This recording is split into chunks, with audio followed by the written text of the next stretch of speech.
جو الگ سے کام کرتے ہیں اپنے طور پر دین کا، بھلے کریں، اللہ برکت دے، لیکن وہ دعوت اسلامی والا اگر کہتے ہیں اور مرکزی مجلس شورا جو دعوت اسلامی کی ہے اس سے وہ اختلاف رکھتے ہیں، ان کے بارے میں کچھ نہ کچھ بول دیتے ہیں، کمزور باتیں، الٹی سیدھی باتیں، تو وہ دعوت اسلامی والے نہیں ہیں۔ وہ اگر کہتے ہیں تو ان کو نہیں کہنا چاہیے۔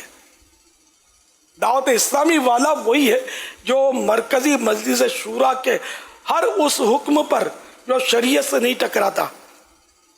آنکھیں بند کر کے تسلیم کرتا ہو، وہی دعوت اسلامی والا اور دعوت اسلامی والی ہے۔ مخالفت کرنے والا دعوت اسلامی والا نہیں ہے، یہ قیامت تک کے لیے یہ میری بات یاد رکھیے گا، ورنہ تو وہ دعوت اسلامی چلے گی نہیں کہ یہ بھی ٹھیک وہ بھی ٹھیک،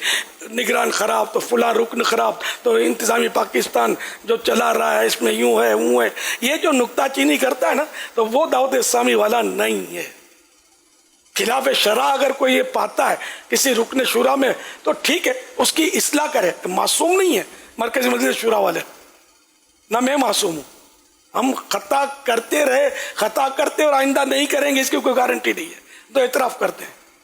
اصلاح کریں ہماری، تو جو طریقہ کار ہے اس کے مطابق، تو اس سے مل کر بندہ اس کی اصلاح کرے، سمجھائے اس کو دلیل کے ساتھ کہ آپ کی فلاں غلطی ہے، تو انشاءاللہ کوئی میرا رکن شورا جس کو اس کی غلطی بتائی جائے اور ہو غلطی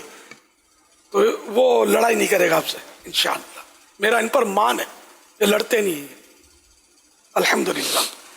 باقی باہر مخالفت کرنے والا، لوگوں کے ذہن خراب کرنے والا، توبہ استغفر اللہ، اپنی آخرت کی خیر منانی چاہیے اس کو۔ ذرا غیبتیں اور ایک اتنی بڑی دین کی خدمت کرنے والی تحریک ہے تو اس کو اس سے دور کر کے ظاہر ہے کہ کیا ملے گا، بندہ دور ہوگا تو کئی نمازوں سے بھی دور ہو سکتا ہے اور بہت ساری عبادتوں سے وہ دور ہو سکتا ہے،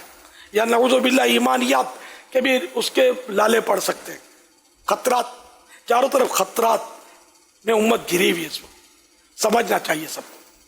سمجھ میں نہ آئے ٹھیک ہے، دعوت اسلامی نہیں سمجھ میں آتی، شورا سمجھ میں نہیں آتی ٹھیک ہے، ہم مسلط نہیں کرتے کہ ہمیں ہم مانے ہی مانے، الگ تھلگ بے شک دین کا کام کریں، ہمیں یار برا والا تو نہ کہیں، ہمیں برا والا کہنے سے دین کے کاموں کو نقصان پہنچتا ہے، میں اسی لیے منع کر رہا ہوں، ورنہ تو اب یہ کہ برا والا کہنا کہاں یار، جان کے لالے پڑے ہوئے، جان کے پیچھے پڑے ہوئے نا، ابھی تو اتنی ساری سیکورٹی رکھی ہوئی ہے، اور میری جو جن کو جیلسی ہے اور جو میری جان لینا چاہتے ہیں سب جانتے ہیں میں نے کسی کی جائیداد نہیں دبائی، کسی کا مال نہیں کھایا، وہ بھی دعویٰ نہیں کرتے کہ ہمارا مال کھا گیا، مار دیں گے، کیوں؟ یا رسول اللہ بولتا ہے، یہ اس کا رواں رواں بولے گا، خون کا قطرہ قطرہ بولے گا یا رسول اللہ، یا رسول اللہ۔